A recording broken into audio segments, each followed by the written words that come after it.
Olá, tudo bem? Nessa questão aqui que a gente trata de um circuito misto, né? Que é um circuito que ele vai ter um gerador, vai ter um receptor, vai ter resistores, né? Todos os elementos ali que a gente tem da eletrodinâmica vão estar nesse circuito. Então, a melhor forma que a gente tem é usar o que a gente chama de lei de Ampère, tá? Que é essa lei aqui. Ela nada mais é do que a dedução assim, ó.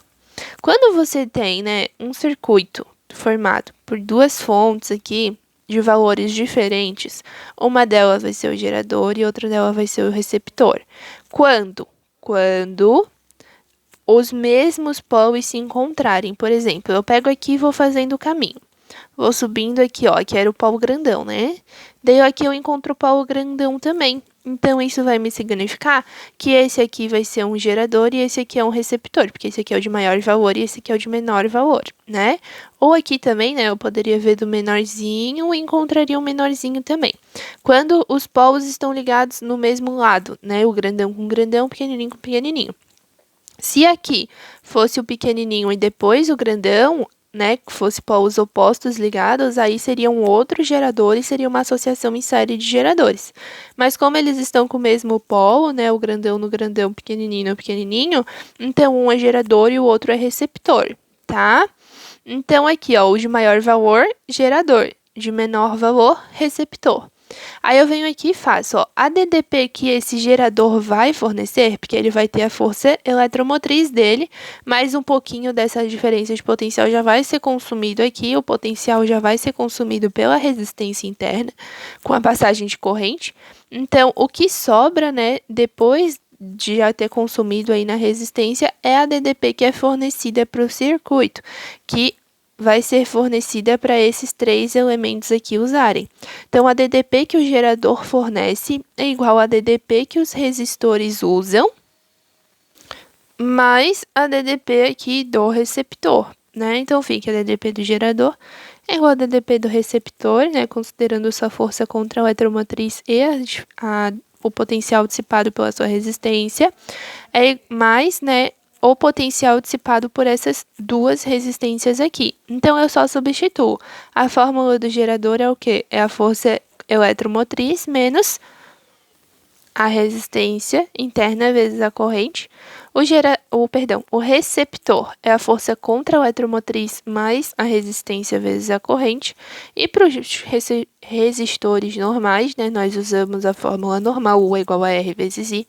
Então, fica R vezes I mais R vezes I, normal.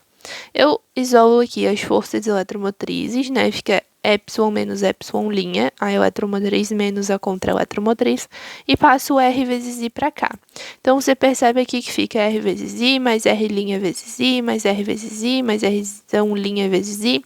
Isso aqui tudo é as duas resistências internas e as resistências aqui do circuito. Que se a gente vê, né, se eu pegar todas elas têm o I, então é o fator comum em evidência. E fica assim, ó, I é igual a soma de vezes, né, a soma de todas elas. Então, se eu estou somando todas elas, e todas elas estão em circuito em série, né, então eu estou fazendo a resistência equivalente. Então, eu posso fazer assim, ó, I vezes a resistência equivalente, que é igual à soma de todas essas resistências. Logo, a corrente é igual ao epsilon menos epsilon' dividido para a resistência equivalente. Você pode fazer isso em todas as situações, tá? Essa fórmula aqui é válida sempre que você quiser descobrir aí a corrente quando tem gerador, receptor, as resistências, resistência interna, resistência externa. Então, aqui, ó, essa resistência equivalente, você vai somar as resistências internas mais as resistências do circuito, tá? Você soma tudo, tá bom? Por exemplo, aqui, ó, eu tenho esse 10 volts e tenho esse 18 volts, porque esse aqui é maior, vai ser o gerador. Então, esse aqui vai ser o epsilon. E esse aqui vai ser o epsilon'. Qual é a minha resistência equivalente? É a soma de todas elas. Então, fica 2 mais 2 é 4, mais 1 é 5, mais 3 é 8. Então, fica 18 menos 10 dividido para 8, que é igual a 8 sobre 8, que é igual a 1 ampere.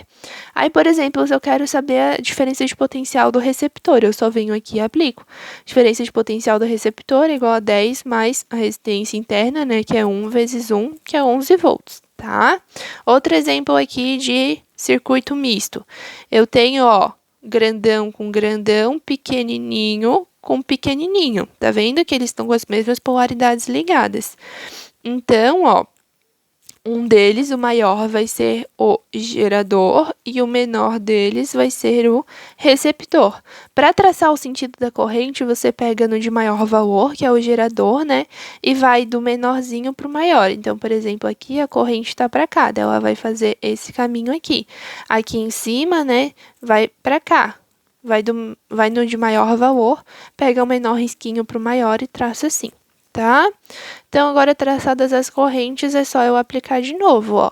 Corrente é igual a força eletromotriz menos a força contra a eletromotriz dividido pela resistência interna. Esses dois resistores aqui associados em paralelo, né, como eles são de mesmo valor, é só dividir o valor pelo número de resistores associados, fica 3. Então, eu somo 14 mais 3, fica 17. 17 mais 2, 19, mais 1, 20. Então, a resistência equivalente é 20. Fica 18 menos 12 dividido para 20. Isso aqui dá 6 sobre 20, que é igual a 0,3 ampere. Aí, por exemplo, se eu quero saber a potência útil aqui desse receptor, eu preciso vir aqui, pegar o valor da força contra a eletromotriz, tá? A potência útil é a força aqui contra a eletromotriz, daí você vai ter a potência dissipada na resistência interna e a potência total é a que considera isso tudo. Aí a potência útil é só fazer o igual a U vezes I, né? No caso, o U vai ser o epsilon linha, aí vai ficar 12 vezes 0,3, que é igual a 3,6 watts. E assim você tem a potência dissipada. Então, veja que você consegue descobrir a corrente, você consegue descobrir várias outras coisas, tá? É só ir aplicando.